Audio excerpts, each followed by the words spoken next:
మీరు బిజినెస్ పెట్టి సొంతంగా ఎదగాలనుకుంటున్నారా? నెవర్ ఎండ్ గోలీ సోడా వారి ఫ్రాంచైజీని జస్ట్ 15.5 lakhs తో మీ సొంతం చేసుకోండి. త్వరపడండి. హలో నమస్తే, నేను జర్నలిస్ట్ వైఎన్ఆర్ రఘువీర్ రెడ్డి గారితో మాట్లాడదాం. సెకండ్ డే ఆయనతో ఉన్నాను. నేను చాలా ఇష్యూస్ మాట్లాడాను, దాని కంటిన్యూషన్ ఈరోజు మాట్లాడదాం. సో నిన్న భారతీయ జనతా పార్టీలో క్షణంగా అలా వెళ్ళి పదవి ఇచ్చారని వెనకొచ్చారు. పదవి ఇవ్వకపోతే పార్టీలు వదిలేస్తారు, పదవి ఇచ్చారని మీరు పార్టీ వదిలేసి వెనకొచ్చారు. దెన్ కాంగ్రెస్ పార్టీలో జాయిన్ అయ్యారు. కాంగ్రెస్ పార్టీలో ప్రస్థానం గురించి మాట్లాడుకుందాం. సరే, కాంగ్రెస్ పార్టీలో 87లో మీరు జాయిన్ అయ్యారు. ఎమ్మెల్యే టికెట్ వైపు ఎలా ఆలోచించగలిగారు? ఏంటి అసలు ఇప్పుడు ఏం జరిగింది? 87 వరకు నేను ఒక 4-5 సంవత్సరాలు పూర్తి సేద్యం చేసుకొని ఊర్లోనే ఉండిపోయినాను. సమ్వేర్ బిట్వీన్ 83 అండ్ 87 వరకు ఆ కాలంలో ఉండిపోయినా.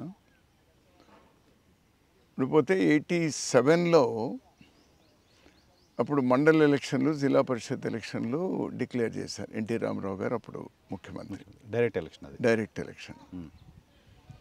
నారాయణ స్వామి గారు అని అనంతపురం ఎంపీగా ఉండేవారు, రిటైర్డ్ జడ్జి. వారు నాకు కబురు పెట్టినారు రమ్మని చెప్పి. నారాయణ స్వామి గారి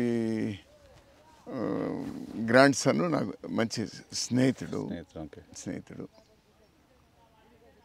వాళ్ళు విషయం ఏమంటే జిల్లా పరిషత్ చైర్మన్గా తెలుగుదేశం నుంచి నన్ను పోటీ చేయమని చెప్తే వాళ్ళు ఫోన్ చేశారు, కానీ నేను వెళ్ళలేదు. మళ్ళీ అతని grand son Vijay Kumar jeep వేసుకొని నా దగ్గరకు వచ్చినారు, మా ఊరికే వచ్చినారు. ఇట్లా తాత పిలుస్తూ ఉన్నారు, రావాలి అని చెప్పి. ఏమంటే ఈ విధంగా ఎన్టీ రామారావు గారు చెప్పినారట, అతన్ని ఒప్పించుకోనండి, జిల్లా పరిషత్ టికెట్ ఇస్తాము అని చెప్పి. సరే, నేను ఒప్పుకోలేదు. సో కాంగ్రెస్ చేరాలి, కాంగ్రెస్ అనేది స్థానికంగా ఉన్నటువంటి లీడర్లందరూ కూడా నేను ఫ్రీగా ఇక్కడ సేద్యంలో రోజు ఎవరో ఇంటి దగ్గరికి వచ్చేవాళ్ళు మాట్లాడేవాళ్ళు. ఓవైపు ఇది అప్పుడు నర్సయ్య గౌడ్ గారు ఎమ్మెల్యేగా ఉండేవారు, మంత్రిగా కూడా ఉండేటువంటి వారు టీడీపీ నుంచి. ఈ తాలూకా పాలిటిక్స్లో బైబేళ్ళి వాళ్ళది ఒక గ్రూపు, మా ఫాదరు నర్సయ్య గౌడ్ వీళ్ళదంతా ఒక గ్రూపులుగా అట్లా ఉండేవాళ్ళము. కానీ అప్పుడు టీడీపీకు ఇది చేయడంతో నేను వద్దని చెప్పిన. ఇంకా ఈ విధంగా ఉండడం కరెక్ట్ కాదు, ఏదో నిర్ణయం తీసుకోవాలని చెప్పి అప్పుడు కాంగ్రెస్ పార్టీలో చేరడం జరిగింది. జస్ట్ బిఫోర్ ఈ ఎలక్షన్స్, అసెంబ్లీ ఎలక్షన్స్, నో జిల్లా పరిషత్ మండల ఎలక్షన్ల ముందు. అప్పుడు నా మీద ఎంతో నమ్మకంతో నేను అప్పుడే చేరిన. బీఫారాలు 5 మండలాలు మా దగ్గర ఉంటే 5 మండలాల ప్రెసిడెంట్లకు సంబంధించినటువంటి బీఫారాలు అవన్నీ కూడా నా చేతికే ఇచ్చినారు. ఎవరు? పివి చౌదరి గారు, అప్పుడు డిస్ట్రిక్ట్ కాంగ్రెస్ ప్రెసిడెంట్. ఇంతకుముందు మంత్రిగా చేశారు, వెరీ సీనియర్ లీడర్. అతను నా చేతికి ఇచ్చినారు. అదే రోజు చేరినా అదే రోజు నా చేతికి ఇచ్చినారు. అది మర్యాద కాదని చెప్పి నేను తీసుకున్నాను. ప్రభాకర్ రెడ్డిని అంతకుముందు 85లో కాంగ్రెస్ పోటీ చేశాడు. అతని చేతి నేను వచ్చి వాడికి సరికి వచ్చి, అన్న ఈ విధంగా ఇచ్చినారు, నువ్వు తీసుకో, నువ్వే టికెట్లు ఎవరికన్నా ఇచ్చుకో, నువ్వు నేను వాళ్ళకి సపోర్ట్ చేస్తాను. ఖాళీ బీఫారాలు ఇచ్చినారు, పేర్లు రాసుకొని ఇవ్వాలి అని చెప్పి. సో అతనికి ఇచ్చిన ఎలక్షన్ తిరిగినా అన్నీ ఓడిపోయినాం. సింగిల్ విండోలు తిరిగినాం, అన్నీ ఓడిపోయినాం. సర్పంచ్లు తిరిగినాం, అన్నీ ఓడిపోయినాం. కాంగ్రెస్ అప్పుడు సర్పంచ్ లేదో కొన్ని ఏదో గెలిచాం తప్పితే అదర్వైజ్ అన్ని ఓడిపోవడం జరిగింది. ఇంకా అప్పటి నుంచి ఫుల్ యాక్టివ్గా తిరిగిన. రాజీవ్ గాంధీ గారు అప్పుడు దీనికి అనంతపురంకి వస్తే, రాజీవ్ గాంధీ గారు ప్రధానిగా పెద్ద సభ పెడితే అక్కడ చేసాము. రాయలసీమ ఉద్యమాల్లో, అనేకమైనటువంటి ఉద్యమాల్లో పార్టిసిపేట్ చేయడం జరిగింది. ఒకసారి అసెంబ్లీ ముందు మేమందరం కూడా పోయి అక్కడ ప్రొటెస్ట్ పోయినాం. ఎన్టీ రామారావు గారు వచ్చి రోడ్లో పడుకున్నారు అప్పుడు 89 ముందు. అతను ముఖ్యమంత్రిగా ఉండి మేము గేట్ దగ్గర ఉన్నాము, అతను పోవడానికి లేకపోతే అతను కూడా ఒక పక్క ప్రొటెస్ట్. అప్పుడు వచ్చి అదంతా పెద్ద ఉద్యమాల్లో పార్టిసిపేట్ చేసాం. ఇంకా ఒకటి దీనికి ఫ్లాష్ బ్యాక్ ఇంకొకటి చెప్పాలి. చిన్నప్పటి నుంచి నేను ఊర్లో ఉండాలి, నా వ్యవసాయము, నా ఊరు, నా తల్లి, నా తండ్రి, పొలిటికల్గా కూడా I had very clarity. I should be active in politics. But ఏదో ఫలాది కావాలా అనేది కాదు, కానీ I want to be in politics. So ఒక గట్టిగా ఒక ఇది తీసుకోవాల్సిన సందర్భం అంటే ఒక పీరియడ్లో సమ్వేర్ బిట్వీన్ 85-86 ఆ మధ్యలో నేను నా ఫ్రెండ్స్ ఏజే రవీంద్రనాథ్ రెడ్డి అని ఇప్పుడు చాలా పెద్ద కంపెనీ సెక్రటరీ ఆఫీస్ ఉంది, అతను హైదరాబాద్లో ఉన్నాడు. అనంతపురి అతను నేటివ్, అతను అమర్నాథ్ అని చనిపోయినాడు ఒక ఫ్రెండ్ అతను. తర్వాత సదాశివరెడ్డి అని మా నాన్నకు చాలా క్లోజు, వాళ్ళ కొడుకు ప్రభాకర్ రెడ్డి అని మా ఊరు సర్పంచ్గా కూడా చేశాను. ఓకే. సదాశివరెడ్డి మేము నలుగురు కూడా నార్త్ ఇండియా టూర్కి పోయినాం. బ్యాచిలర్స్గా. అతను పెద్ద ఆయన, అతను ఒకటి పెద్ద ఆయన, మేము ముగ్గురము అంతా కలిసిపోయినాము. అన్నీ తిరిగి అంతా వచ్చిన తర్వాత ఆ ఫుడ్ ఫస్ట్ టైం ఆ నార్త్ ఇండియన్ ఫుడ్ సరిపడలే. ఆల్మోస్ట్ ఇంకా ఏడుపు. ఆ భోజనం కూర్చుంటే వాళ్ళు ఆ రోటీలు, తర్వాత ఆ సబ్జీలు అవి తప్పితే ఇంక వేరే లేదు. మన ఇడ్లీ లేదు, మన దోశలు లేదు, మన అన్నం లేదు, సాంబార్ లేదు. ఓయప్ప 8 రోజులు దాదాపు అన్నీ తిరిగి వచ్చేటువంటి వాళ్ళకు బాగా ఇదైపోయింది. 83 ఆగస్ట్ 14th అక్కడికి వచ్చినాం. 14th వస్తే ఆ రోజు ఏమంటే ఆంధ్ర భవన్కి పోతే, ఏపీ భవన్కి పోతే భోజనం ఉంటుంది, మన భోజనం ఉంటుంది. అప్పుడు ఇప్పుడు చాలా వచ్చినాయి మన సౌత్ ఇండియన్ రెస్టారెంట్స్. అప్పట్లో లేవు. ఒకవేళ ఏదైనా ఒకటో రెండో ఉందేమో, మాకు పెద్ద నాలెడ్జ్ కూడా లేదు. అక్కడ పోవాలని పోయినాం. భోజనం టైం పోయినాం. భోజనం టైం పోతే గేట్ లాక్ క్లోజ్ చేశారు. నేను నలుగురు పైన గేట్ తిమ్మన్నాం. మీరెవరు అన్నారు. మీరెవరు అంటే ఇట్లా భోజనం చేసిపోదాం వచ్చినాము, ఈ విధంగా ఆంధ్ర నుంచి వచ్చినాము. వాళ్ళు లేదు అలో చేయము అన్నారు. భోజనానికి అని చెప్తే లేదు, ఓన్లీ ఎమ్మెల్యేలకు అధికారులకు మాత్రమే ఇక్కడ అలో చేసేది. ఆకలిస్తూ ఉంది, ఒక పక్క ఫ్రస్ట్రేషను, కాలుతో గేట్ తన్ని రే మళ్ళీ ఎమ్మెల్యే దీనిలో ఎంటర్ అవుతాను అని చెప్పిన. చెప్పొచ్చు ఎమ్మెల్యే మళ్ళీ దీనిలో ఎంటర్ అవుతాను అని చెప్పి వచ్చిన. ఇది మళ్ళీ ఇంకొక విషయం, కాంగ్రెస్ పార్టీలో చేరడానికి ఇంకోటి ఏమంటే, రాజీవ్ గాంధీ గారు ప్రధాని అయిన తర్వాత ఫస్ట్ మీట్ ద ప్రెస్ ఒకటి పెట్టాను. అద్భుతమైంది. ఈరోజు కూడా నాకు ద వే ఈ యంగ్ ఇండియాను 21వ శతాబ్దానికి ఏ విధంగా తీసుకెళ్ళాలి అనేటువంటిది అతను ఒక్కొక్క సెక్టార్లో ఆ రోజు మాట్లాడినటువంటి మాట ఇప్పటికీ బాగా ప్రేరణ ఇచ్చింది నాకు. బాగా ప్రేరణ ఇచ్చింది. అంతకుముందు నేను చెప్పడం ఇవన్నీ కూడా జరిగింది. 84లో అతను ప్రధాని అయినాడు. 84లో ప్రధాని అయితేనే 86లోనో 87లోనో అతను ఫస్ట్ మీట్ ద ప్రెస్లో అదొకటి కూడా అయింది. ఆ విధంగా కాంగ్రెస్ పార్టీలో చేయడము తర్వాత ఇంకా ఎలక్షన్స్ అనేవి డిక్లేర్ కావడము, ఇక్కడ నియోజకవర్గంలో కూడా ప్రతి సమస్య చేయడం, జనమంతా నా దగ్గరికే ఎక్కువ మంది రావడము. ఇక్కడ ఒక పాస్ తీసుకుంటాను. మీ పార్టీలో చేరిన రోజు 5 మండలాల బీఫామ్స్ మీకు ఇచ్చారంటే మిమ్మల్ని ఒక కాన్స్టిట్యూన్సీ లీడర్గా అనుకున్నారు వాళ్ళు, కాంగ్రెస్ పార్టీ అనుకుంది, అంతే కదా. అంతే. నెక్స్ట్ రఘువీరారెడ్డి అని అనుకున్నారు. కానీ నా పాయింట్ ఏంటంటే మీరు ఆ గ్యాప్ ఇచ్చిన 4 years ఉంది కదా, 83 నుంచి 87 వరకు తెలుగు రాష్ట్ర రాజకీయాల్లో చాలా పెద్ద సెన్సేషన్ జరిగిన పీరియడ్ అది. చాలామంది కొత్త జనరేషన్ పాలిటిక్స్లోకి వచ్చిన పీరియడ్. ఇలాంటి వాళ్ళు కాలేజీ నుంచి డైరెక్ట్గా అసెంబ్లీకి వచ్చిన పీరియడ్. అప్పుడు ఎందుకు తెలుగుదేశం పార్టీ వైపు చూడాలనిపించలేదు మీకు? లేదు, అప్పుడే నాకు డైరెక్ట్ పాలిటిక్స్లో లేకపోయినా అప్పుడే ఒక పొరపాటు చేసినాను. నాది కాంగ్రెస్ బ్లడ్, నాది ఫ్రీడమ్ ఫైటర్స్ ఫ్యామిలీ బ్లడ్. ఇది కాంగ్రెస్ తప్పితే ఇంకోటి లేదు. సో మన జీవితం అంతా కూడా ఓన్లీ కాంగ్రెస్. పదవి అనేది కాదు, పార్టీ సిద్ధాంతం అంతే. పార్టీ అనే దాంతో ఉండిపోవడం. మళ్ళీ రెండో జిల్లా పరిషత్ చైర్మన్ గాలిలో రూపాయి ఖర్చు లేకుండా గెలిచేటువంటి పరిస్థితి కూడా, ఎందుకంటే అందరు ఎమ్మెల్యేలు అంతా వాళ్ళే ఇంకో దీనిగా ఉండేటువంటి అవకాశం ఉంది. But I didn't want to ఇది. సో కాంగ్రెస్ అంతే, కాంగ్రెస్లో ఉండాలి. కాంగ్రెస్ అంతే, మిగతా వాళ్ళు పవర్లో వద్ద లేదు, సెకండ్ థాట్ అని లేదు, ఓకే కాంగ్రెస్. సో ఎలక్షన్లు ముందు అన్ని విధాలా యాక్టివ్ అయినాము. పూర్వం నుంచి ఉన్నటువంటి పాతలింగారెడ్డి అని, బస్వేగౌడ్ అని, ఇటువంటి పెద్ద పెద్ద లీడర్లు వీళ్ళంతా కూడా, ఇంక్లూడింగ్ ప్రభాకర్ రెడ్డి, వీళ్ళందరూ కూడా నెక్స్ట్ నువ్వే ఇంకా కంటెస్ట్. ఎందుకంటే నర్సేగౌడ్ ఇక్కడ చాలా ప్రభావవంతమైనటువంటి లీడరు. అతను 85లో దాదాపు 85 ఎలక్షన్లో నేను యాక్చువల్గా నర్సేగౌడ్ సపోర్ట్ కూడా చేస్తాను.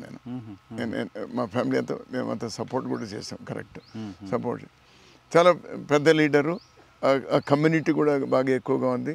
దాదాపు 25,000 26,000 మెజార్టీతో గెలిచినాడు. ఇంకా ఇక్కడ భవిష్యత్తు ఇంకెవరికి లేదు అనేటువంటి దాంతో కాంగ్రెస్ పార్టీకి ఇక్కడ లేదు అనేటువంటిది దీంతో ఉన్నారు. మొత్తం నేను కూడా అప్పుడే రావడము చేయడము, వీళ్ళందరూ కూడా బాగా నాకు తోడ్పాటు అందించడము ఇచ్చేసినారు. అరమరికలు లేకుండా అంత పనిచేస్తూ వచ్చాను.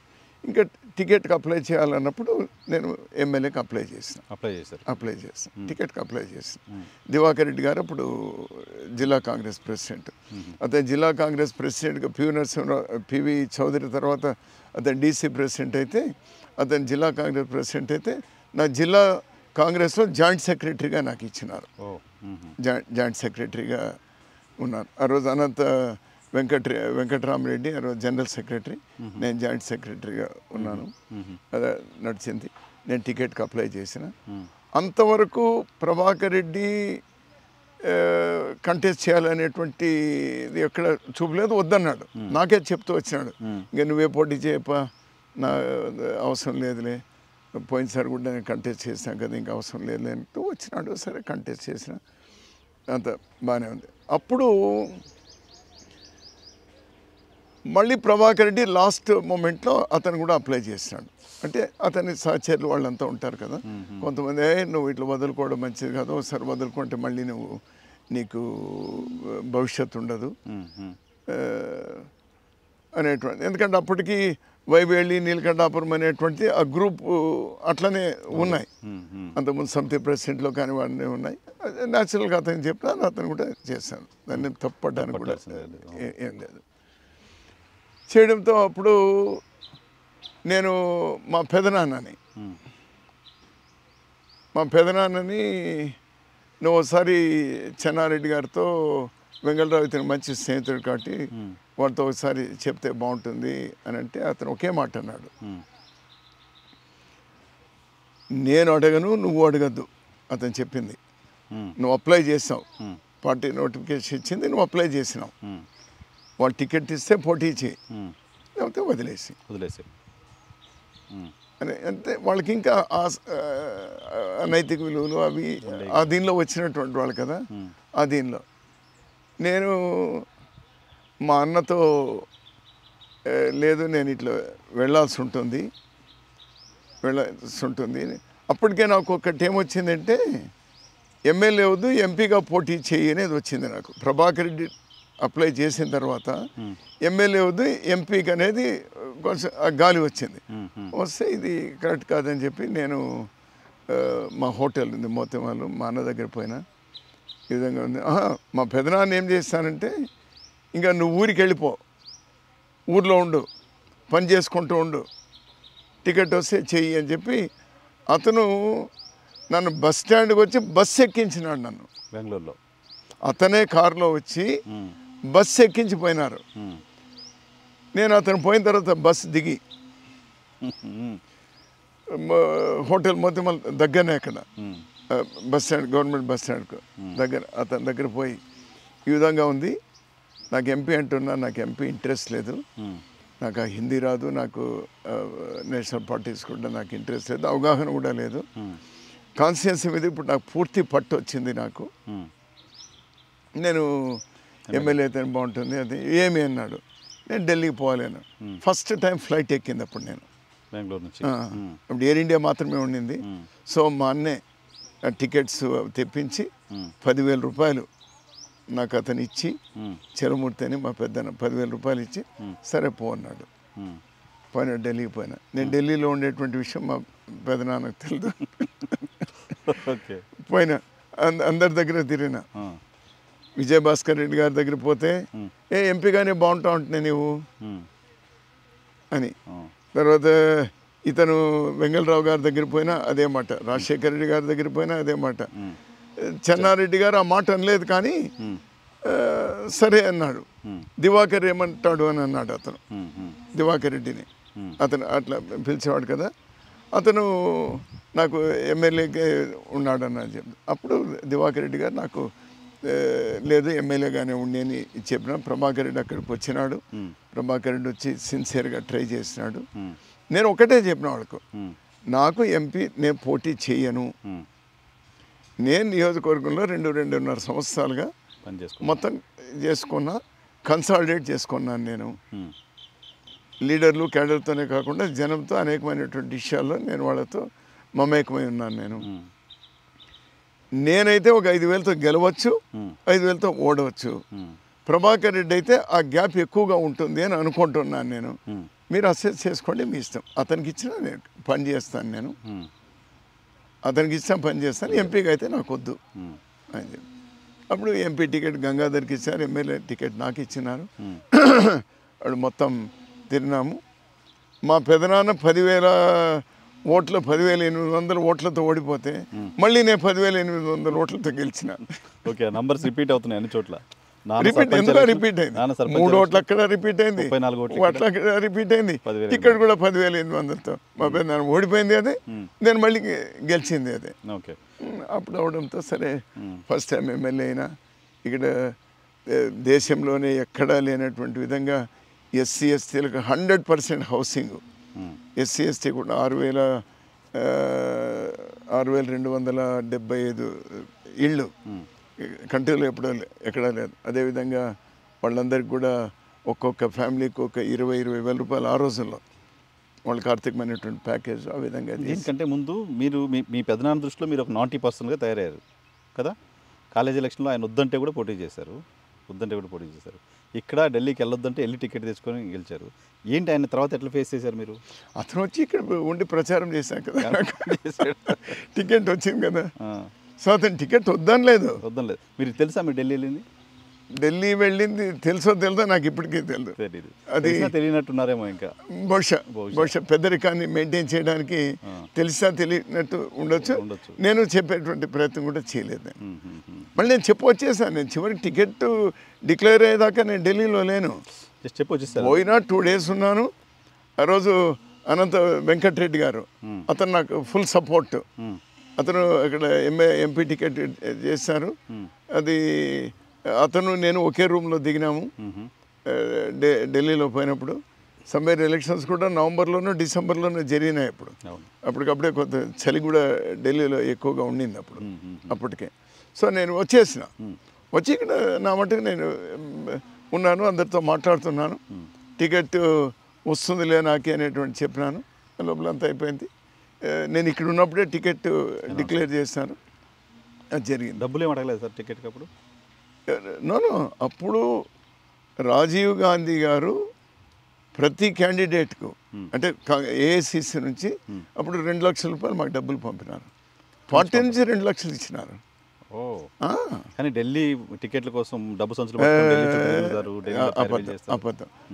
అబద్ధం. ఆ రోజుల్లో అది లేదు. పార్టీనే 2 లక్షల రూపాయలు నాకు ఆ రోజు ఇచ్చాను. నాకే అందరికీ ఇచ్చినారు. 2 లక్షలు ఖర్చు అయిందా మీకు అప్పుడు? 2 లక్షలు నాకు అప్పుడు దాదాపు 6 లక్షల రూపాయలు ఖర్చు అయింది. అప్పట్లో పెద్ద బడ్జెట్ అది 6 లక్షలు అంటే? పెద్ద బడ్జెట్ అంటే అది రీజనబుల్. పెద్దది కాదు, చిన్నది కాదు, రీజనబుల్. ఈ రోజుకైతే అది అసలు ఒక వార్డు మెంబర్ కూడా లెక్క సరిపోదు. 6 లక్షలతో ఎమ్మెల్యే అయిపోయారు. 6 లక్షలతో డైరెక్ట్ మంత్రి ఎట్లా అయ్యారు? నేను పని చేసుకుంటూ ఉన్నాను. కాన్స్టిట్యున్సీ డెవలప్మెంట్ అదంతా ఉంది. బాగా యాక్టివ్గానే ఉన్నాను. చాలా కమిటీలో కూడా నేను పనిచేస్తూ వచ్చినాను. అసెంబ్లీలో కూడా యాక్టివ్గా ఉండి గవర్నమెంట్ ఇది డిఫెండ్ దానిలో అపోజిషన్ అటాక్ చేసే దానిలో ఇష్యూల మీద, బడ్జెట్ మీద అన్నిట్లో కూడా బాగా. అప్పటికి ఇంకా లైవ్ టెలికాస్ట్ అవన్నీ లేవు. చాలా వాటినంతా మాట్లాడుతూ వచ్చినాను.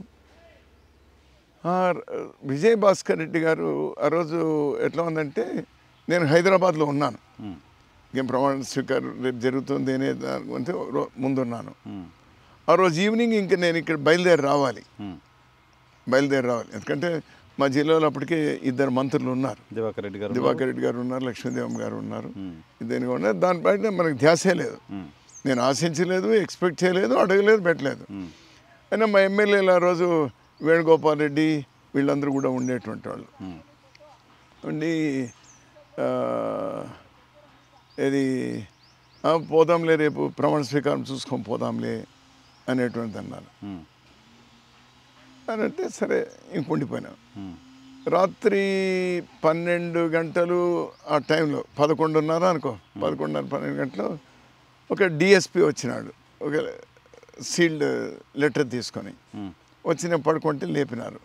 లేపితే సార్ కంగ్రాచులేషన్స్ సార్ అని లెటర్ ఇచ్చినారు. ఏమి అన్నాను, మీరు ఉదయం ప్రమాణ స్వీకారానికి రావాలి. నాకెందుకు పోయా, నాకెందుకు ఎవరు చెప్పింది, లేదు నేను రానులే, నేను పొద్దున్న నేను వెళ్ళిపోతాను. అది ఎట్లనో బహుశా విజయభాస్కర్ రెడ్డి గారు పడుకుంటారో లేకపోతే అతను లేస్తున్నారో నాకు తెలియదు, కానీ తెలిసింది దివాకర్ రెడ్డి గారు వెంటనే నా దగ్గరికి వచ్చారు, చాక్లెట్ బాక్స్ తీసుకొని వచ్చినారు. ఆయన పర్సనల్గా వచ్చారు, అతను పర్సనల్గా అతను వచ్చినారు. వచ్చి ఏం నీకు బుద్ధి ఉందా, నీకు మంత్రి పదవి ఇస్తానంటే నువ్వు ఎందుకు వద్దంటావు నువ్వు, అది ఇది అన్నాను. అంటే నేను లేదులేనా వద్దులేనా, అట్లా కాదు, పెద్ద ఆయన రమ్మన్నారు, పొద్దున్న 6 గంటలకే పోయి కలిసి ఉన్నారు. ఉదయమే లేచి పోయినా. అతను మామూలుగా ఒక రివాల్వింగ్ చైర్లో ఇట్లా ఊగుతూ ఉన్నారు. అతను ఉన్నారు అంటే పోతేనే నేను మంత్రిగా ఇస్తే వద్దంటున్నావు నువ్వు అని బాగా కోపంగా, అంటే ఇష్టంతో కూడిన కోపం, ఇష్టంతో కూడినటువంటి కోపం. అది చూసి ఇంక నేను నా చేత కాలే, ఇంకా సర్లే అన్నాను. ఇంక వచ్చినా పోయినా ప్రమాణ స్వీకారం చేశాను. అప్పుడే గ్రూప్ ఫోటో అవి ఉంటాయి కదా, టీవీ అంతా అయిన తర్వాత కృష్ణకాంత్ గారు గవర్నరు, నన్ను పిలిచాను. అక్కడ దూరం కూర్చుంటే పిలిచినారు. పిలిచి మా పెదనాన్న చెప్పినారు, యంగ్ టర్క్స్ అని అప్పుడు ఉండేటువంటి వాళ్ళు ఢిల్లీలో. ఆ యంగ్ టర్క్స్లో మా పెదనాన్న కృష్ణకాంత్ వీళ్ళందరూ కూడా టీము. అప్పుడు ఓ నువ్వు శ్రీరామరెడ్డి నెవ్యూనా అని చెప్పి ఇతను చెప్పి is blue eyed boy in my will be in my ఇది క్యాబినెట్ విజయభాస్కర్ రెడ్డి గారు. వాళ్ళ పెదనాన్న డైరీ డెవలప్మెంట్కి చాలా దోహదం చేశారు. I'm handing over that portfolio to him అన్న. పోర్ట్ఫోలియోలు ఎప్పుడు అందరికీ అనౌన్స్ చేసింది సాయంత్రం 4కో 5కో. మార్నింగ్ చెప్పేసి నాకు మార్నింగ్ గవర్నర్ ముందు చెప్పేశారు. అంటే అతను అంత దీనికి అంత క్లారిటీగా ఉంది. సో ఆ విధంగా అది కావడం, మంత్రి పదవి ఇచ్చినారు. ఎందుకు వద్దన్నారు మంత్రి పదవి? నాకొక్కటే అప్పట్లో నాకెందుకో బాగా మైండ్లో ఒక స్ట్రాంగ్గా ఇదైనటువంటి స్టోర్ అయినటువంటి ఏమంటే, అప్పుడు మామూలుగా ఒకటి చెప్పేవాళ్ళు, ఒక్కసారి మంత్రి అయితే గణనాథ, ఓడకుంటే ఒట్టు పెట్టు గణనాథ అని. ఓకే ఓకే, మంత్రి అయితే ఓడిపోతాం కాబట్టి మనం మంత్రి పదవి వద్దు, స్టెబిలైజ్ చేసుకుందాం, ఇంకా మనకు వయస్సుంది, ఇంకా సుదీర్ఘమైనటువంటి ఉంది, ఏమంతది ఎక్కడ పోతుంది అనేటువంటి దాంతో నేను వద్దనుకున్నాను. నేను సరే ఇచ్చినారు. మళ్ళీ 94 ఎలక్షన్స్లో నేను అనుకున్నట్టే ఓడిపోయినా. ఎంతో చేసిన ఆ రోజు రాష్ట్రంలో ఈ నియోజకవర్గంలో జరిగినంత హౌసింగ్ కానీ, మిగిలిన డెవలప్మెంట్ కానీ, చెరువుల నిర్మాణం కానీ ఎక్కడా జరగలేదు. అయినా ఓడిపోవడం జరిగింది. అదొక భయంకరం. ఎన్టీ రామారావు గారి పక్కనే హిందూపురే కదా, హిందూపురే ఆ ప్రభావం ఉంటుంది, ఇవన్నీ ఉంటుంది. దానికి అనేకమైన కారణాలు ఉన్నాయి. దాన్ని ఆ ఎలక్షన్ మాట్లాడుకోవాలంటే ఒక గంట మాట్లాడుకోవచ్చు. అప్పుడు ఎంత ఖర్చు అయింది? మంత్రికి ఎంత ఖర్చు పెట్టారు? అప్పుడు కూడా ఒక 15-16 లక్షలు ఖర్చు అయింది. డబ్బులతో ఎప్పుడు మేము చేయలేదు. నాకు మడకసిరిలో నేను చేసిన ఎలక్షన్స్లో ఇంతవరకు నన్ను వచ్చి డబ్బు అడిగిన వాడు లేడు. నేను జనానికి డబ్బులు ఇచ్చింది లేదు మడకసిరి వరకు. I'm going on record. నేను 4 సార్లు కంటెస్ట్ చేసినా, వేరే వాళ్ళు నిలబెట్టినా, లేకపోతే లోకల్ బాడీ ఎలక్షన్స్ చేసినా, సొసైటీ ఏ ఎలక్షన్స్ చేసినా నేను ఖర్చులకి ఎంతో అవసరం. నేను ఇచ్చింది తీసుకెళ్ళినారు. కొన్ని గ్రామాల్లో అయితే నేను ఇచ్చి వద్దులే మేమే చేసుకుంటామన్నారు. That was the bondage I had with the people. అది ఒక కళ్యాణదుర్గంలో అక్కడ తప్పని పరిస్థితుల్లో నేను కూడా మనసు చంపుకొని ఈళ్ళై ఒకసారి అది డబ్బు డిస్ట్రిబ్యూషన్ అనేది జరిగింది. కానీ నెవర్, ఈవెన్ పెనుగొండలో కూడా నేను కంటెస్ట్ చేసినప్పుడు నేను నెవర్ డిస్ట్రిబ్యూటెడ్ మనీ. అది పెనుగొండ 2014 అక్కడనే కంటెస్ట్ చేస్తాను. అక్కడ యాక్చువల్గా ఇది ఓపెన్కి చెప్పరాదు, మీరు అడుగుతున్నారు కాబట్టి చెప్పాలి. వెంకట్రామరెడ్డి నేను మంచి స్నేహితులం. అనంత వెంకటరామరెడ్డి అతను పార్టీ చేంజ్ అయినాడు. నేను 2009లో అక్కడ ఎమ్మెల్యే కావడానికి ప్రధానమైనటువంటి కారణం వెంకటరామరెడ్డి. కళ్యాణదుర్గంలో డెఫినెట్గా వాళ్ళ నాయన అక్కడ హనుమంతరాయ్ చౌదరి తెలుగుదేశంకి ఏ విధంగా లీడర్షిప్, వీళ్ళు ఆ నియోజకవర్గంలో ఆ విధంగా లీడర్షిప్. వెంకటరామరెడ్డికి 9,000 మెజార్టీ వస్తే నాకు 4,000 వచ్చింది అప్పుడు. ఎంపీగా అతను పోటీ చేసి 2009లో నాకు. సో ఒక స్నేహితుడిగా, ఒక కృతజ్ఞతాభావంగా నేను అక్కడ పోటీ చేయడంతో నా వల్ల అతనికి డ్యామేజ్ జరుగుతుంది అనేది అనుకొని, అందులో ఈ కేటీ శ్రీధరు వీళ్ళు కూడా చాలా గట్టిగా లేదు పెనుగొండలో పోటీ చేయాలి ఆ నారాయణ రెడ్డి వాళ్ళంతా వచ్చి అడగడంతో సరే మనకు కూడా దగ్గరగా ఉంటుందిలే అని చెప్పి అక్కడ నుంచి పోటీ చేయడం జరిగింది. సరే 2014లో ఓడిపోయినా, 2019లో ఓడిపోయినాను. తర్వాత 2004లో అయినప్పుడు రాజశేఖర రెడ్డి గారి క్యాబినెట్లో అగ్రికల్చరు దాదాపు 7 పోర్ట్ఫోలియోలు అప్పుడు చేయడం జరిగింది. 2009లో కూడా మళ్ళీ అతను నాకు రిపీట్ చేస్తున్నారు. అతను అంటే వ్యవసాయాన్ని మనం ఇంకా ముందుకు తీసుకెళ్ళాలి, ఏ విధంగా తీసుకెళ్ళాలి ఒక బ్లూ ప్రింట్ ప్లాన్ కూడా చేసుకొని దురదృష్టం కొద్దీ అతను పోయినారు. రోషయ్య గారు ముఖ్యమంత్రిగా అయినప్పుడు నేను ప్రమాణ స్వీకారం చేయొద్దనుకున్నాను. మళ్ళీ జగన్నే నాకు ఫోన్ చేసి అన్నా బాగుండదు, నా స్నేహితులు కూడా వచ్చి చాలామంది వచ్చి ఇంట్లో కూర్చున్నా కూడా వద్దనుకున్నప్పుడు సరే విధిలేని పరిస్థితులు, ఎందుకంటే జగన్ ముఖ్యమంత్రి చేయాలి అని నేను I was the first person to raise that అది అనుకున్నా. అదైంది. తర్వాత నన్ను ముఖ్యమంత్రి కమ్మని చెప్పి చాలా ప్రెషర్స్ వచ్చినాయి. ఇవి వచ్చినా కూడా నేను వద్దన్నాను. సో కిరణ్ నన్ను కమ్మని చాలాసార్లు 8 నెలలు అడిగినాడు. చివరిగా అతనే ప్రయత్నం చేసుకుంటానంటే సరే ఇంకా ఎప్పుడైతే జగన్ కాంగ్రెస్ దారి తప్పినప్పుడు సరే మీ ఇష్టం, నేనైతే I'm not in the race అన్నాను. సరే అతను ఏదో ప్రయత్నం చేసుకున్నాం, మొత్తానికి అతను అయినాడు. రాష్ట్ర విభజన సమయంలో రాష్ట్ర విభజన జరగకూడదని చెప్పేసి గట్టిగా ప్రయత్నం చేసినాము. దురదృష్టం అది జరగడము మాకు ఇష్టం లేదు. జరిగిన తీరు దాన్ని ఇప్పుడు ఆ పాపాన్ని మేము ఇంకా మోస్తా ఉన్నాం. ఆ శిక్షణ ఇంకా మేము కంటిన్యూ అవుతానే ఉంది. పాపమా శిక్షణ అంత జరిగిన విధానం సరైనది కాదు. Just before elections the way how it was done, it was not correct. వాళ్ళు చేయాలనుకుంటే 2 ఏళ్ళ ముందో 3 ఏళ్ళ ముందో చేసి 2 రాష్ట్రం, ఎందుకంటే దానికి అందరూ ఒప్పుకున్నటువంటి వాళ్ళే. మేము ఇండివిజువల్స్గా వ్యతిరేకించచ్చు కానీ అది పార్టీ ఒప్పుకున్నది. 2004 మా ఎలక్షన్ మేనిఫెస్టోలోనే పెట్టడం జరిగింది. కేసీఆర్ నా రోజు మేము కలిపి పోటీ చేయడం అంటేనే అదే. మళ్ళీ ఉమ్మడి ప్రణాళికలో కామన్ మినిమం యూపీఏ దీనిలో కూడా చేయడం జరిగింది. సో అన్ని విధాలు ప్రతిసారి చెప్తూ వచ్చాం. బట్ ఏదేమైనా రాజశేఖర రెడ్డి గారు ముఖ్యమంత్రిగా బతికి ఉండింటే స్టేట్ అంతా డివైడ్ అయ్యేది కాదు. అది సర్టన్, అది సర్టన్. దాన్ని సమస్య ఇంకెన్ని వచ్చినా కూడా ఏదైతే కాదు. ఎందుకంటే మన్మోహన్ సింగ్ గారికి రాజశేఖర రెడ్డి గారికి ఉన్నటువంటి అనుబంధం ఆ విధంగా ఉండేది. సోనియా గాంధీ గారితో కూడా ఆ విధంగా ఉండేటువంటిది. అతని వల్లే మళ్ళీ రెండోసారి ఇక్కడ వచ్చింది అనేటువంటి కృతజ్ఞత ఉండేది. ఎనివే అది దురదృష్టం అనుకోండి. మళ్ళీ స్టేట్ డివైడ్ అయిపోయింది. డివైడ్ అయిన తర్వాత ఇంకా లోకల్ బాడీ ఎలక్షన్స్ డిక్లేర్ అయినాయి, కోర్టు డైరెక్షన్స్ డిక్లేర్ అయినాయి. అది జరిగేటప్పుడు నేను మడకసిరిలో మా కోల్డ్ స్టోరేజ్ ఉంది, వర్కర్స్ మీటింగ్ అది పెట్టుకున్నప్పుడు దిగ్విజయ్ సింగ్ గారి నుంచి ఫోన్ వచ్చింది. మావాడు శ్రీనివాస్ పిఏ ఉన్నాడు. ఫోన్ ఇట్లా దిగ్విజయ్ సింగ్ గారు ఫోన్ చేస్తుంటే పక్కకు వచ్చి మాట్లాడితే, రఘువీర్ madam wants to talk to you నీతో మేడం సోనియా గాంధీ మాట్లాడాలని ఉన్నాను నీ దగ్గర. ఏం సార్ అన్నాను. ఇంకా స్టేట్లు డివైడ్ అయిపోయినాయి, ఇంకా నువ్వు పీసీ ప్రెసిడెంట్గా నువ్వే కావాలి అని అన్నారు. సార్ ఎవరికన్నా చూడండి, నాకు అవసరం లేదు, ఎవరన్నా చూడండి.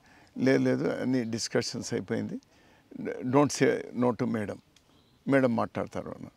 సో మేడం ఫోన్ చేశారు, మేడం నుంచి మళ్ళీ ఫోన్ వచ్చింది. వస్తే రఘువీరారెడ్డిజీ చాలా వాళ్ళు గౌరవంగా మాట్లాడారు. రఘువీరారెడ్డిజీ షుడ్ టేక్ ఓవర్ అని చెప్పి ఇంకేం మాట్లాడలే. ఓకే మేడం అన్న, సరే తీస్తాం. దీనిలో అన్ని బాధలు అని భరించినాం. ఆ హ్యూమిలేషన్, అన్ని రకాల హ్యూమిలేషన్ చేసాం. 2019 వరకు కంటిన్యూ అయినాం. 2019లో కూడా ఓడిపోయినాం, ఇది రాలేదు. యాక్చువల్గా 2018 నాటికి మా గ్రాఫ్ 8 నుంచి 10% పెరిగింది ఆంధ్రప్రదేశ్లో పెరిగింది. ఈ మాట నేను చెప్పడం కాదు, ఆనాడు ముఖ్యమంత్రిగా, ఆనాడు తెలుగుదేశం ప్రెసిడెంట్గా ఉన్నటువంటి చంద్రబాబు నాయుడు గారు he went on record. Congress party ఈ విధంగా 8 to 10% వాళ్ళకు పెరిగింది అనేది. ఈవెన్ అదర్వైజ్ ఆల్సో మన చేతులతో మాకు తెలుసు యాక్టివిటీ, నిరంతరం యాక్టివిటీ, అంతింత కాదులే. ఉన్నట్టు కొద్ది లీడర్లు అయినా కూడా ఆ విధంగా నడిపినాం. ప్రత్యేక హోదా, అది కోర్టు సంతకాలు, రకరకాల ఇవన్నీ కూడా చేసి ఇవన్నీ చేసాం. అప్పుడు అదొక పెద్దది, అది కొన్ని గంటలు మాట్లాడుకోగలిగినటువంటి, it's a different subject. So అదంతా అయిన తర్వాత 19 అయిపోయింది. 19 తర్వాత కూడా నేను రాహుల్ గాంధీ గారికి 2014లో చెప్పిన, 2019లో కూడా చెప్పినాను, సార్ ఇక్కడ నుంచి ఏమీ రావు అనేటువంటివి. మీకు ఇక్కడ ఒక చిన్న ఫ్లాష్ బ్యాక్ పోతే 2014లో ఆ రోజు దాదాపు 6-7 సెంట్రల్ మినిస్టర్లు ఉన్నారు ఆంధ్ర నుంచి. ఉంటే రాహుల్ గాంధీ గారు ఇక్కడికి ఆంధ్రప్రదేశ్లో ప్రచారం రావాలి, ఏ ఒక్కరూ ఒప్పుకోలేదు. నేను అందరితో మాట్లాడినాను, రాహుల్ వస్తే నష్టం అనేటువంటి దాంతో వద్దన్నారు. ఇంకా నేను ఇక్కడ పీసీ ప్రెసిడెంట్గా ఉన్నాను కాబట్టి నేను పెట్టాలి అని చెప్పి, అందులో పెనుగొండలో పెడితే బాగుండదు, హిందూపూర్ పెడితే హిందూపూర్ పెనుగొండ మడకస్థానంతో అదొక పెద్ద మీటింగ్ జరిపినాము. అతను వచ్చినాడు, దిగినాడు. అతను మామూలుగా రిటర్న్ పాయింట్ టాకింగ్ పాయింట్స్లో మాట్లాడినాడు, నేనే ట్రాన్స్లేట్ చేశాను. జనం ఉవ్వెత్తున తరంగాల్లో ఇచ్చేస్తున్నారు, అంతా బాగానే ఉంది. అతను ఇంకా ఆ ఫ్లోలో ఎక్స్టెంపోకి పోయినాడు, దాంతో కూడా మాట్లాడినాను. దిగ్విజయ్ సింగ్ గారు వచ్చి వెనక్కి చొక్కా లాగుతూ ఉన్నారు అతనికి, ఎందుకంటే మళ్ళీ ఈవినింగ్ హెలికాప్టర్ టేకాఫ్ అవడానికి ఇది అవుతుంది అని వచ్చినారు.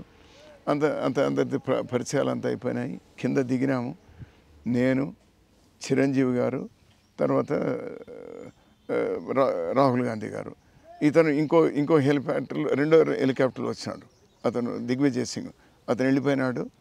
సో మేము ముగ్గురు మాట్లాడుతుంటే అతను అడిగిన మాట ఆర్వీ ఇన్ ఆంధ్రప్రదేశ్ అన్నాడు రాహుల్ గాంధీ. ఎందుకు సార్ అన్నాను. అరే ఏదో ఇక్కడంతా రాళ్ళు వేస్తారు, కోడిగుడ్లు వేస్తారు, టమోటాలు వేస్తారు, ఇక్కడ పూర్తి ప్రతిఘటన ఉంటుంది అన్నారు. What is this? నేను దేశంలో ఇంతవరకు తిరిగిన దాంట్లో this is the best rally. వాళ్ళు మీటింగ్ అన్నారు, మామూలుగా ర్యాలీ అంటారు. This is the best rally that I have addressed. అంత బాగా జరిగింది అది ఇది అన్నాడు. చెప్పిన సార్, ఇది ఎన్టీ రామారావు గారి కాన్స్టిట్యున్సీ, ఇది టీడీపీ స్ట్రాంగ్ హోల్డ్ ఉన్నటువంటిది, ఇది నా సొంత కాన్స్టిట్యున్సీ పక్కది, అది రిజర్వ్ అవడంతో నేను ఇక్కడ ఇంకో కాన్స్టిట్యున్సీలో వచ్చి ఇక్కడ కంటెస్ట్ చేయడం జరిగింది అని చెప్పిన సార్, డోంట్ మిస్టేక్ మీ, ఆంధ్రప్రదేశ్ నుంచి మీకు కాంట్రిబ్యూషన్ 0 ఎంపీల వరకు. I'm sorry to say that. ఎమ్మెల్యేల వరకు ఒక 4 అవకాశం ఉంది. సత్యబాబు, కన్నా లక్ష్మీనారాయణ, సుజాతమ్మ, కోట్ల సుజాతమ్మ, తర్వాత వచ్చేసి మదనపల్లి షాజాన్ బాషా. ఆ 4 అవకాశం ఉంది సార్, ఇంకేమీ లేవు. Even I'm also losing very badly. ఎక్కడ అవకాశం లేవు సార్ అని చెప్పినాను. బట్ ఐ విష్ దట్ దేశంలో ఎట్లా ఉందో నాకు తెలియదు, మీరు ప్రధాని కావాలి అనేటువంటిది చెప్పిన తర్వాత ఇతను చిరంజీవి గారు ఇట్లా పక్కన నిలుచుకున్నారు కదా, నచ్చే గట్టిగా పిసుకుతా ఉన్నారు. ఇదే సరే, అది అయిపోయింది. సరే, ఆయన కూడా కేంద్ర మంత్రి అప్పుడు, ఆయన కూడా కేంద్ర మంత్రి అప్పుడు కూడా అతను కూడా కేంద్ర మంత్రి కదా. అక్కడ నుంచి కారులో కూర్చున్నాము, హెలిప్యాడ్ వరకు పోయినాము. హెలిప్యాడ్ వరకు పోతే మీ ఇద్దరికి బాగానే ఉంది కదా అన్నాడు రాహుల్ గాంధీ. చిరంజీవి నాకు సార్ మా అన్న లాంటి వాడు సార్ అన్న. సో ఎలక్షన్స్ అయిన తర్వాత ఐఎమ్ హ్యాపీ దట్ చాలా ఫెయిర్గా మీరు మాట్లాడుతున్నారు, మీరు రావాలి అని చెప్పినారు. సరే, అది బాగుంది. అది హెలికాప్టర్ ఎక్కిపోయినాడు అతను, మేమిద్దరు కారులో కూర్చున్నాము. అంటే దుమ్ము ఎగురుతుంది కదా, దుమ్ము ఎగురుతుంది. అది అంబాసిడర్ కారు, ఇది బుల్లెట్ ప్రూఫ్ కారు. సరే, మేము ఇద్దరు కూర్చొని బాబోయ్ ఎంత ధైర్యం అండి మీరు, ఎలా చెప్పగలుగుతారండి రాహుల్ గాంధీ గారికి, మీరు ఒక్కటి కూడా గెలవమని చెప్తున్నారు కదండి. ఉన్న విషయం చెప్పాలి. గౌరవంగా మీటింగ్ చేసాం. వీళ్ళంతా నా సొంత మనుషులని అతనికి చెప్పిన. నా సొంత మనుషులు 30 ఏళ్ళుగా నాతో కలిసి పనిచేస్తున్నటువంటి వాళ్ళు వచ్చినారు. ఎంత పెయిన్ ఇచ్చినా ఎంత బాధ పెట్టినా వచ్చినారు. నేను అది కూడా చెప్పిన రాహుల్ గాంధీ గారికి. ఆ పాయింట్ మీకు మిస్ అయింది చెప్పడం. చెప్పింది వచ్చినారు సార్, దాదాపు ఒక 60,000 మంది పైన వచ్చినారు. వీళ్ళలో 25% కూడా మనకు ఓట్లు రావు సార్ అని చెప్పినాను. I told him. ఇతను పాపం ఇతను కూడా ఎట్లా చెప్పగలిగినాము.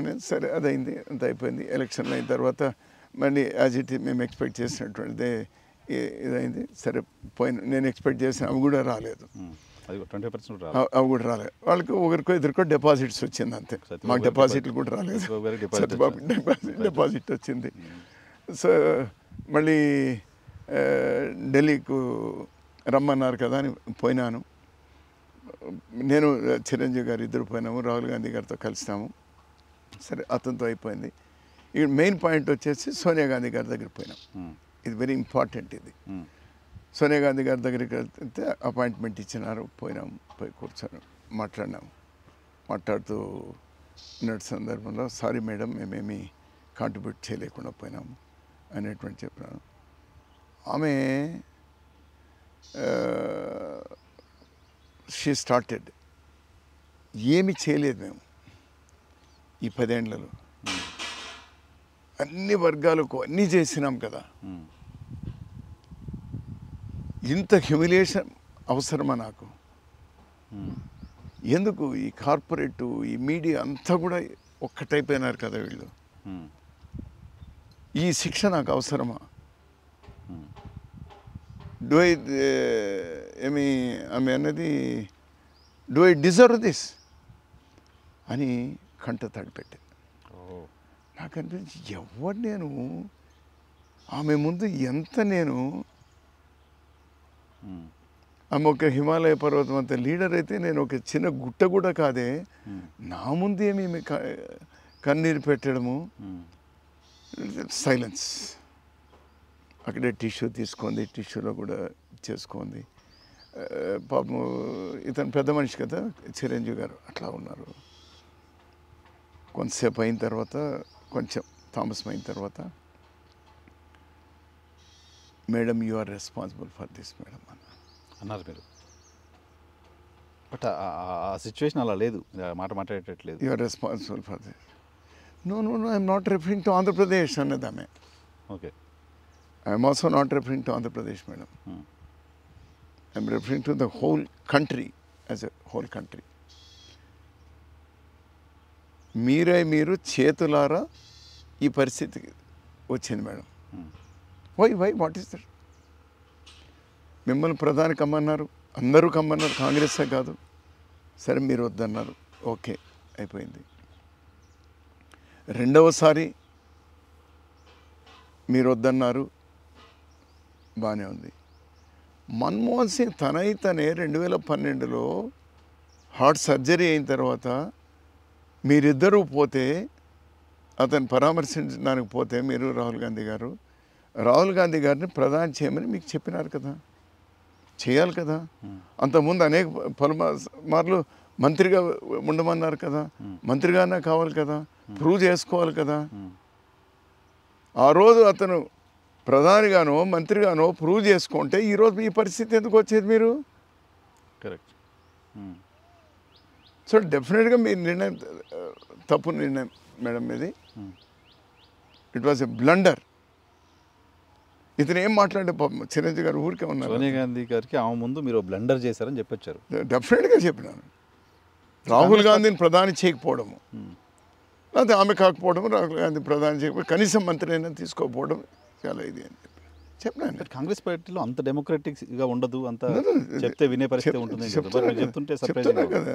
ఇంతవరకు నేను ఎవరితో చెప్పలేదు. ఫస్ట్ టైం నాకు చిరంజీవి గారికి తప్పితే ఎవరికీ తెలియదు ఇది. You can go verify Chiranjeevi గారు. చిరంజీవి గారు పక్కన ఉన్నారు కదా, ఎవరిలో నేను ఆమె మాట్లాడితే ఇదేదో కల్పితం అనొచ్చు. ఇంకో మనిషి ఉన్నారు కదా అక్కడ ఉన్నారు. చిరంజీవి గారు ఏమో పక్కన నా చెయ్యి ఇట్లా గట్టిగా పట్టుకొని నన్ను ఆపే ప్రయత్నం చేస్తున్నా నేను చెప్పాను. అంతే. నాకు కాంగ్రెస్ పార్టీ ఎస్ ఈ దేశానికి ఫ్రీడమ్ తెచ్చినటువంటిది, అందులో నా రక్తం అది.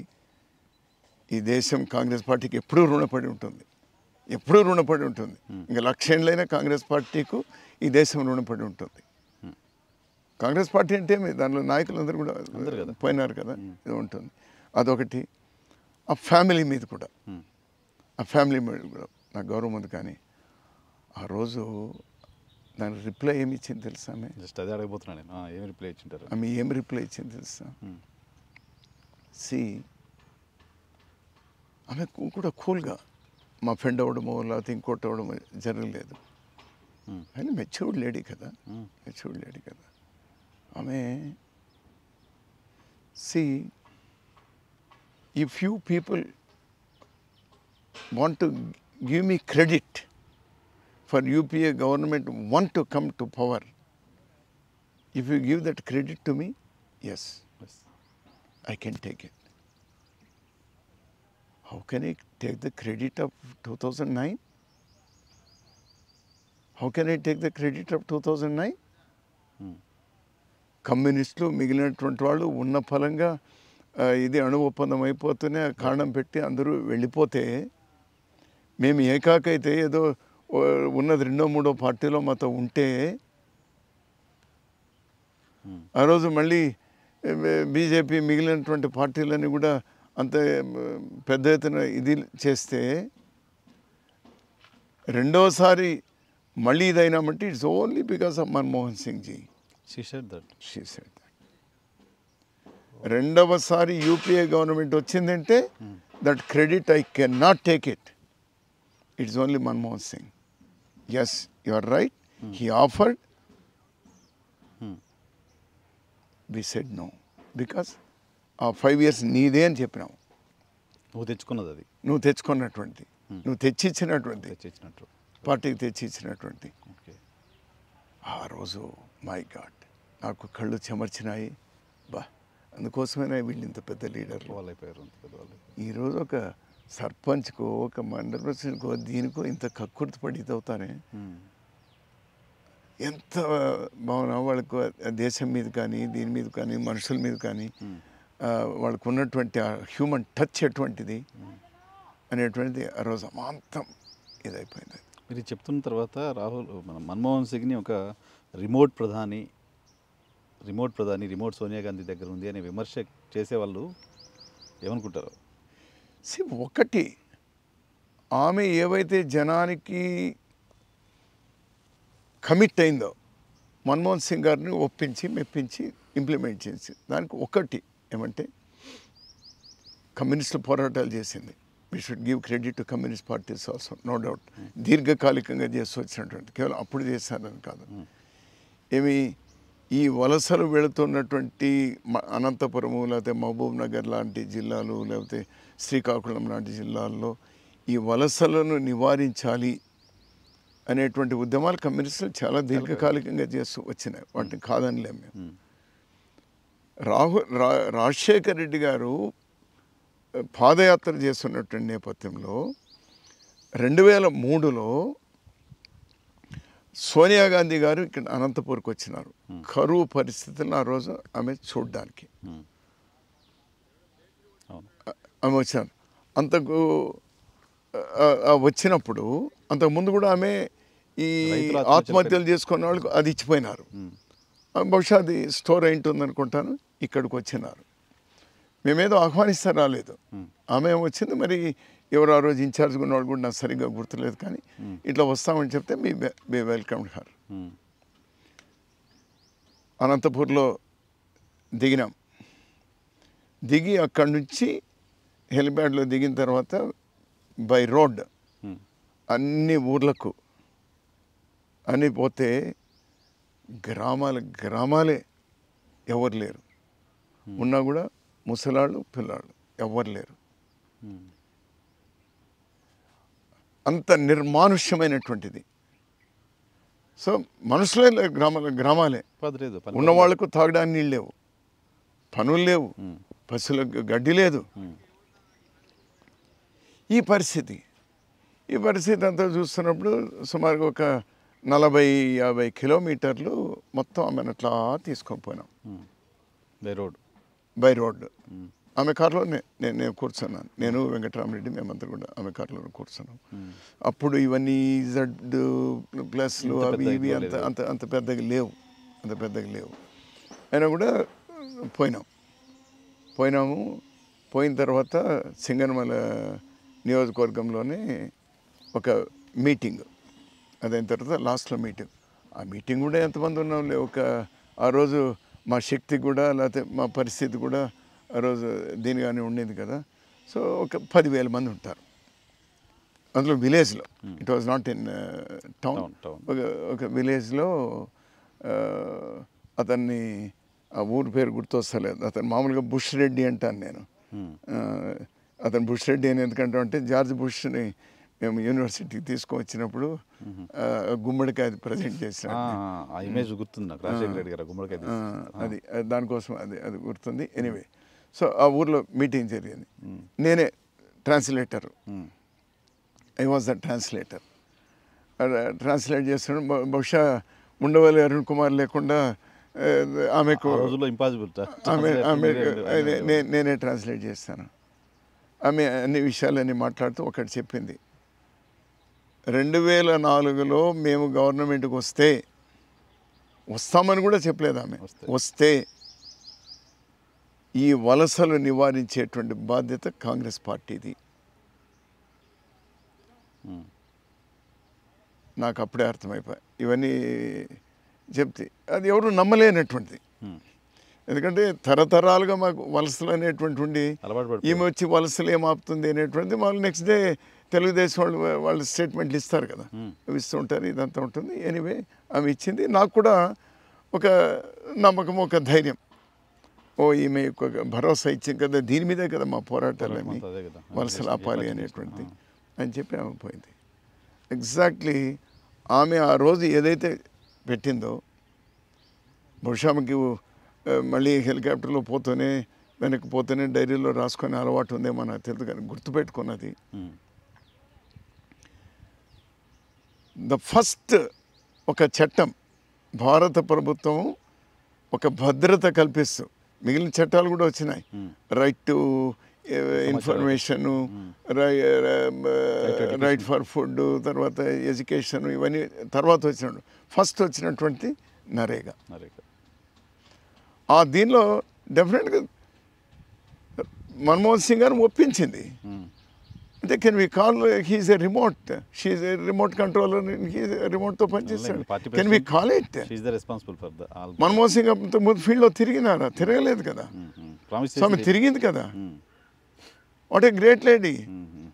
ఆమె లేదు, నేను ఎక్కడైతే మాట ఇచ్చినా అక్కడికే వెళ్ళాలి. అదే సింగనమల నియోజకవర్గంలో, అంటే ఊరు మారిందంతే, బండ్లపల్లిలో మళ్ళీ వచ్చింది అక్కడనే. అదే మన్మోహన్ సింగ్, అదే సోనియా గాంధీ గారు, అదే రాజశేఖర రెడ్డి గారు, మేమందరం కూడా అక్కడనే లాంచ్ చేసినాం. How can people call great scheme. ఇప్పటి వరకు ఇండిపెండెంట్ ఇండియాలో వచ్చిన అద్భుతమైన పథకాలు 10 హామీ పథకం అవుతుంది. అదే దేశంలోనే అద్భుతంగా నిర్వహించింది కూడా ఆంధ్రప్రదేశ్. రాజశేఖర రెడ్డి గారు ఆ రోజు ధైర్యంగా మాట, ఎవడూ చెప్పలేడు మాట, దీనిలో ఎవరు తాకద్దు, ఇది కేవలం ఆ కూలీల కోసమే, ఒక్కరు వలసపోకూడదు, వాళ్ళ కోసమే ఇది. మీకు కార్యకర్తలకు లీడర్లకు కావాలంటే నేను వేరే విధంగా మీకు కాంట్రాక్ట్లో వర్క్లో ఇప్పించి చేస్తాను, దీనిలో తాకద్దు అని. Any chief minister, anyone dare to say that? So బిగినింగ్లోనే ఆ విధమైనటువంటి ఎప్పుడైతే ఇచ్చినామో అప్పుడు రాజు గారు వీళ్ళందరూ కూడా రూరల్ డెవలప్మెంట్లో ఉండేటువంటి వాళ్ళు మేమందరూ కూడా క్యాబినెట్ సబ్ కమిటీలో ఉన్నాము. అద్భుతంగా ఎప్పటికప్పుడు దాన్ని ఇది చేసుకుంటూ పోయినటువంటి సందర్భాలు అది ఉన్నాయి. పొలిటికల్గా వచ్చినప్పుడు ఇంకోటి నేను గుర్తు చేయాల్సింది ఇక్కడ సందర్భం 89లో నేను ఎమ్మెల్యేగా ఎలక్ట్ అయినా. దివాకర్ రెడ్డి గారు ఎమ్మెల్యేగా ఉన్నారు.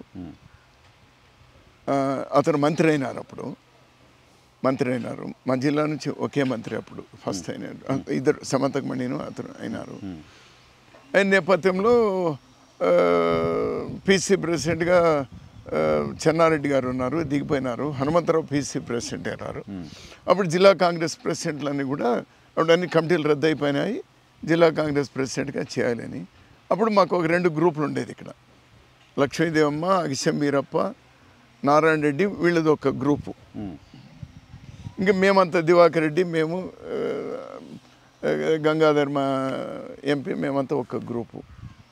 ఈ విధంగా ఉంటే మేము ఆ రోజు మా క్యాండిడేట్గా ఓబయ్య అని ఫ్రీడమ్ ఫైటర్గా ఉండేవాడు.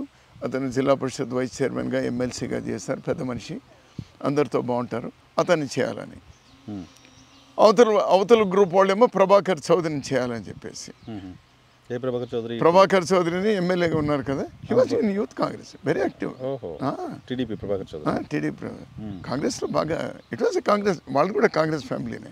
వాళ్ళ మామ బీటీఎల్ చౌదరి వాళ్ళందరూ కూడా కాంగ్రెస్ ఫ్యామిలీనే. సో ఉండేటువంటి వాళ్ళు. అతన్ని చేయాలని నాకు Prabhakar he's my friend. But group దీనిలో మేము సో వీళ్ళందరూ కలిపి నన్ను ఓబయ్య గారిని ఢిల్లీకి పంపినారు. హనుమంతరావు గారి దగ్గర అతను అక్కడే కూర్చున్నారు. ఒక 10 రోజులు అక్కడే కూర్చున్నారు. ఇది తేలేదని చెప్పేసి. అప్పుడు పోతే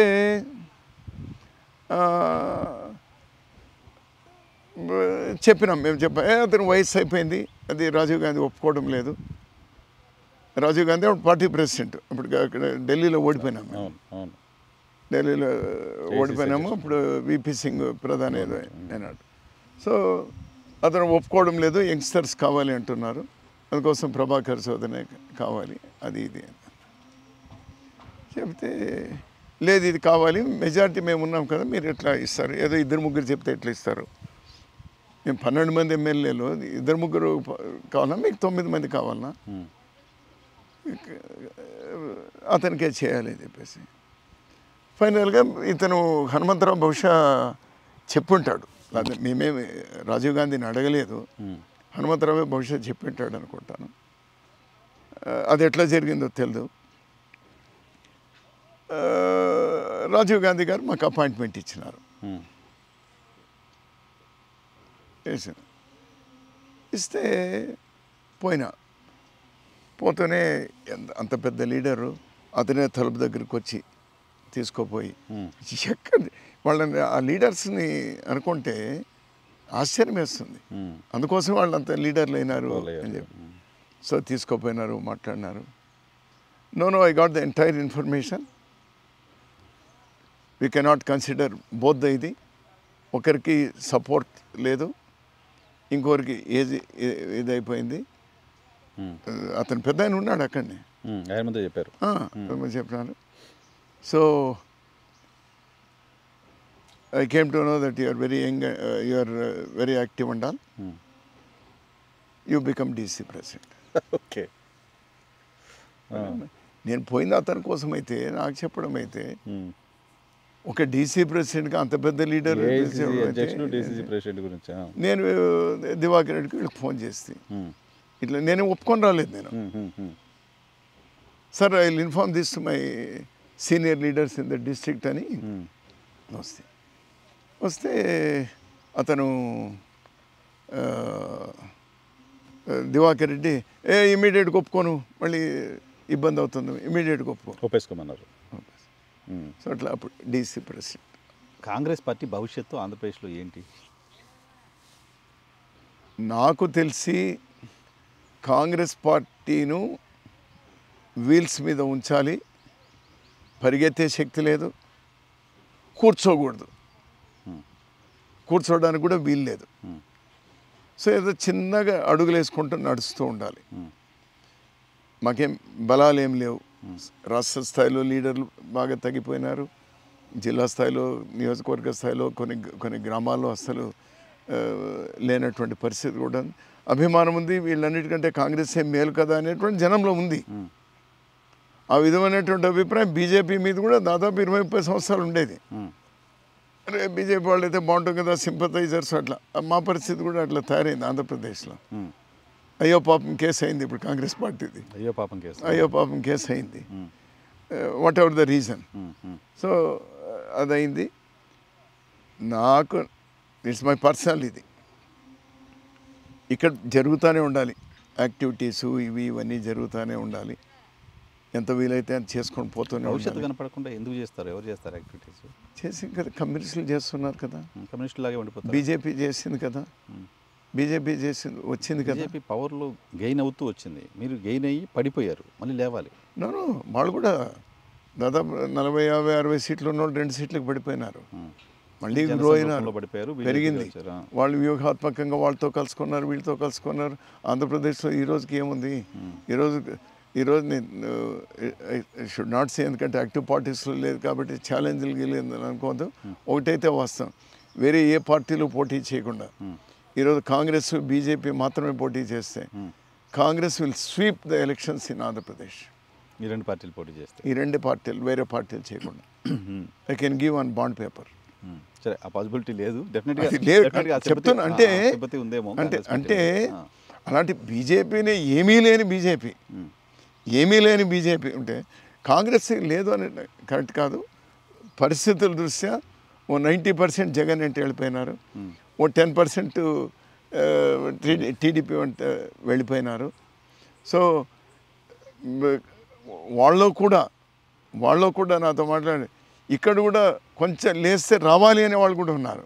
కాంగ్రెస్ కాస్త బ్రైట్. సో ఏది ముందు, విత్తనం ముందా చెట్టు ముందా?